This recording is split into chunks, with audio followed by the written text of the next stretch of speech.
വീണ്ടും രാഹുലിൻ്റെ വിഷയവുമായി ബന്ധപ്പെട്ട ഒരു വളരെ പ്രധാനപ്പെട്ട അപ്ഡേറ്റിലേക്ക് പോകേണ്ടതുണ്ട്. രാഹുൽ പാലക്കാട്ട് തന്നെ ഉണ്ട് എന്നാണ് ഞങ്ങളുടെ കോഴിക്കോട് ബ്യൂറോ ഇപ്പോൾ കൃത്യമായിട്ട് റിപ്പോർട്ട് ചെയ്യുന്നുണ്ട്. അതിനിടെ 2-3 പ്രതികരണങ്ങൾ രാഹുലിനെ വലിയ രീതിയിൽ തന്നെ ന്യായീകരിച്ച് ആ കുട്ടിയെ ഞാൻ വിളിച്ച് അയാളെ ചീത്ത പറയാനാണ് വിളിച്ചത്, പക്ഷേ അയാൾ പറയുന്നത് കേട്ടപ്പോൾ എനിക്ക് ഭയങ്കര സങ്കടം തോന്നി എന്നൊക്കെ പറഞ്ഞ് വലിയ രീതിയിലുള്ളൊരു പ്രതികരണം നടത്തിയ ഒരാൾ കെ സുധാകരനെ അതിൻ്റെ പേരിൽ വലിയ വിമർശനങ്ങളും ഏറ്റുവാങ്ങിയിരുന്നു.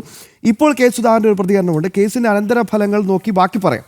തെറ്റുപറ്റിയെന്നത് ശരിയാണ്, രാഷ്ട്രീയ ജീവിതം അവസാനിപ്പിക്കേണ്ട എന്നാണ് പറഞ്ഞത്. ഇതുപോലെ എത്രയോ ആളുകൾ കേരള രാഷ്ട്രീയത്തിൽ ഉണ്ടായിട്ടുണ്ട്. ചെയ്തത് മഹാതെറ്റാണ് എന്നതിൽ തർക്കമില്ല. രാഹുലിനോടുള്ള വ്യക്തിപരമായ താല്പര്യമില്ല എന്ന് ഒരു മലക്കം മറിയൽ ഈ വിഷയത്തിൽ കെ സുധാകരൻ പ്രതികരണവുമായി വരുന്നുണ്ട്. മറ്റൊരു പ്രധാനപ്പെട്ട പ്രതികരണം കെ സുധാകരൻ്റെ ഭാഗത്ത് വന്നത് ഉണ്ണിത്താനെതിരെയാണ്.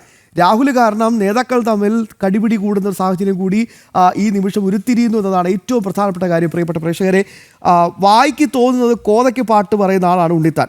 അദ്ദേഹത്തിൻ്റെ അഭിപ്രായം കേട്ടിട്ടാണോ ഹൈക്കമാൻഡ് തീരുമാനമെടുത്തത്? ഉണ്ണിത്താൻ പറഞ്ഞതൊക്കെ ചരിത്രത്തിൽ റെക്കോർഡാണ്, അത്രയേ പറയാനുള്ളൂ എന്ന്. ഒന്ന് ആലോചിച്ച് നോക്കൂ. രാഹുൽ കാരണം മുതിർന്ന നേതാക്കൾ തമ്മിലുള്ള കടിപിടി, അത് കോൺഗ്രസിൽ പുത്തിരിയല്ല എങ്കിൽ പോലും ഈ വിഷയത്തിലും അങ്ങോട്ടും ഇങ്ങോട്ടും അടികൂടുന്ന സാഹചര്യമാണ്. ഇനി എന്തായാലും ഉണ്ണിത്താൻ വെറുതെ ഇരിക്കില്ല എന്ന് പ്രിയപ്പെട്ട പ്രേക്ഷകർക്ക് അറിയാലോ. ചരിത്രം അങ്ങനെയാണ് പറയുന്നത്. തിരിച്ച് മറുപടി ഉണ്ടാകും. ഒപ്പം ഇ.പി. ജയരാജൻ്റെ ഒരു പ്രതികരണം കൂടി ഈ നിമിഷം വരികയാണ്. കോൺഗ്രസ് ഇതിലേറെ ഇനി അധപ്പതിക്കാനില്ലെന്നാണ് ഇ.പി. ജയരാജൻ്റെ പ്രതികരണം. രാഹുലിൻ്റെ വിഷയത്തിൽ ശരിയായ നിലപാട് സ്വീകരിക്കാൻ കോൺഗ്രസ് നേതൃത്വത്തിന് സാധിച്ചില്ല. പൊതുപ്രവർത്തന രംഗത്ത് എങ്ങനെയാണ് ഇതുപോലൊരാളെ അവതരിപ്പിക്കാൻ കോൺഗ്രസ്സിന് സാധിക്കുന്നത് എന്നാണ് ഇ.പി. ജയരാജൻ്റെ പ്രതികരണം. വീണ്ടും നമുക്ക് ശിവദാസ് കൻപനത്തിലേക്ക് പോകാം. ശിവദാസ് തയ്യാറാണ്. ശിവദാസ്, സ്വാഗതം പുത്തൻപുലരിയിലേക്ക്. ശിവദാസിന് എല്ലാ പരിചയക്കാരാണ് അത് ഇതൊക്കെ പോകുമ്പോൾ. ശിവദാസ് പറയൂ, രാഹുൽ ഇപ്പോൾ എവിടെയുണ്ട്? പാലക്കാട് തന്നെ ഉണ്ടെന്ന് ഉറപ്പിക്കാം അല്ലേ?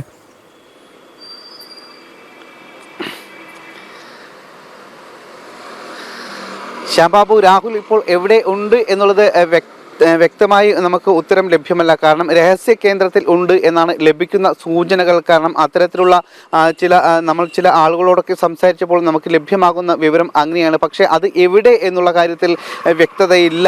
കാരണം പുറത്ത് അറിഞ്ഞു കഴിഞ്ഞാൽ ഒരുപക്ഷെ അത് രാഹുലിൻ്റെ തിരിച്ചടിയാകും. അതുകൊണ്ട് തന്നെ ഇപ്പോൾ ഒരു രഹസ്യ കേന്ദ്രത്തിൽ, പാലക്കാടുള്ള ഒരു രഹസ്യ കേന്ദ്രത്തിൽ ഉണ്ട് എന്നുള്ളതാണ് സൂചന. കാരണം പാലക്കാട് നിന്നും പുറത്തു പോയാൽ അത് ജാമ്യ ഹർജിയെ അത് ബാധിക്കും എന്നുള്ള നിയമോപദേശം രാഹുൽ ലഭിച്ചിട്ടുണ്ട്. അതുകൊണ്ട് തന്നെ പാലക്കാട്ടുള്ള ഒരു രഹസ്യ കേന്ദ്രത്തിൽ ഉണ്ട് എന്നുള്ളതാണ്. രാഹുലിന്റെ ഫ്ളാറ്റിന് മുൻപിൽ MLA-യുടെ ബോർഡ് വെച്ച കാറ് നിൽക്കുന്നുണ്ട്. രാഹുലിന്റെ കാറ് ഉണ്ട്. പക്ഷേ രാഹുൽ ഈ ഫ്ളാറ്റിൽ ഇല്ല, മറ്റൊരു കേന്ദ്രത്തിലാണ് ഉള്ളത് എന്നുള്ളതാണ് നമുക്ക് മനസ്സിലാക്കാൻ കഴിയുന്ന ഒരു കാര്യം. എന്തായാലും രാഹുൽ ഇപ്പോൾ നിലവിൽ മുൻകൂർ ജാമ്യ ഹർജി നൽകിയിട്ടുണ്ട്. അത് തിങ്കളാഴ്ചയാണ് തിരുവനന്തപുരത്ത് കോടതി അത് പരിഗണിക്കുക. അതിനുശേഷമായിരിക്കും രാഹുൽ പുറത്തു വരിക, അതായത് ഈ രഹസ്യ കേന്ദ്രത്തിൽ നിന്നും പുറത്തു വരിക എന്നുള്ളതാണ് നമുക്ക് മനസ്സിലാക്കാൻ കഴിയുന്നത്. അതിനിടയിൽ പോലീസ് എന്തായാലും ഇതുമായി ബന്ധപ്പെട്ടുള്ള അന്വേഷണം ഊർജിതമാക്കിയിട്ടുണ്ട്. രാഹുലിനെ കണ്ടെത്താനുള്ള അന്വേഷണം ഊർജിതമാക്കിയിട്ടുണ്ട്. പക്ഷേ പോലീസിന് ഇതുവരെ രാഹുലിനെ പിടികൂടാൻ കഴിഞ്ഞിട്ടില്ല. കാരണം സൈബർ സെൽ അടക്കം ഇതുമായി ബന്ധപ്പെട്ടുള്ള നിരീക്ഷണങ്ങളും അതോടൊപ്പം തന്നെ അന്വേഷണവും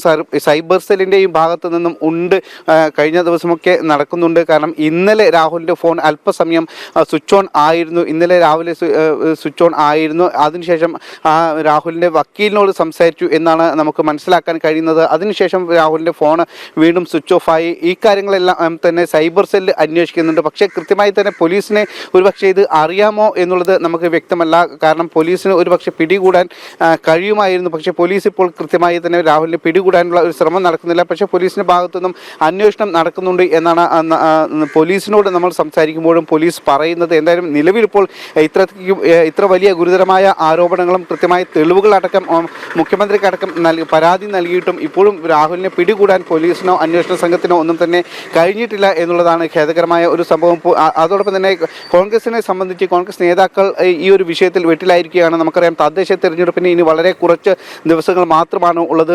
ഈ ഒരു സമയത്ത് ഇത്തരത്തിലുള്ള ഒരു വിവാദ വിഷയം അത് കോൺഗ്രസിനെ സംബന്ധിച്ച് വലിയൊരു തിരിച്ചടി ആയിട്ടുണ്ട്. ഈ വിഷയത്തിൽ കോൺഗ്രസിന് പ്രതികരിക്കാൻ കഴിയാത്ത ഒരു സാഹചര്യമുണ്ട്. കോൺഗ്രസ് പലപ്പോഴും മറ്റു പല വിഷയങ്ങളിൽ അടക്കം പ്രതിരോധത്തിലാകുന്ന ഒരു സാഹചര്യം കൂടി നിലനിൽക്കുന്നുണ്ട്. കാരണം രാഹുലിനെ അവർക്ക് സംരക്ഷിക്കാൻ കഴിയുന്നില്ല. പക്ഷേ സംരക്ഷിക്കാനുള്ള ഒരു നീക്കം നേതൃത്വത്തിന്റെ ഭാഗത്തു നിന്നും നടക്കുന്നുണ്ട്. പ്രത്യേകിച്ച് ഷാഫി പറമ്പിലിന്റെ നേതൃത്വത്തിലാണ് ഇങ്ങനെയുള്ള ഒരു നീക്കം നടക്കുന്നത്. പലപ്പോഴും ഷാഫി പറമ്പിലിന്റെ ഒരു അടുത്ത സുഹൃത്ത് കൂടിയായിരുന്നു, അല്ലെങ്കിൽ അവർ ഒരുമിച്ചായിരുന്നു പലപ്പോഴും ഈ ഒരു രാഷ്ട്രീയ പ്രവർത്തനം കഴിഞ്ഞ കാലങ്ങളിലൊക്കെ നടത്തിയിരുന്നത്. അതുകൊണ്ട് തന്നെ രാഹുലിയുടെ ബൈ ഇലക്ഷനിൽ മത്സരിക്കുന്ന സമയത്തെല്ലാം തന്നെ അതിന് നേതൃത്വം നൽകിയിരുന്നത് ഷാഫി പറമ്പിലാണ്. അതുകൊണ്ട് തന്നെ ഷാഫി പറമ്പിലിന്റെ നേതൃത്വത്തിൽ ഇത്തരത്തിലുള്ള ഒരു നീക്കം, രാഹുലിനെ സംരക്ഷിക്കാനുള്ള ഒരു നീക്കം നടക്കുന്നുണ്ട്. പക്ഷേ അത് കോൺഗ്രസിനുള്ളിൽ തന്നെ വലിയൊരു എതിർപ്പിന് ഇടയാക്കിയിട്ടുണ്ട്. ഒരു വിഭാഗം ഇതിനെ ശക്തമായി എതിർക്കുന്നുണ്ട്. കാരണം രാഹുലിനെ സംരക്ഷിക്കേണ്ട കാര്യം ഇല്ല എന്നാണ് ഒരു വിഭാഗം പറയുന്നത്.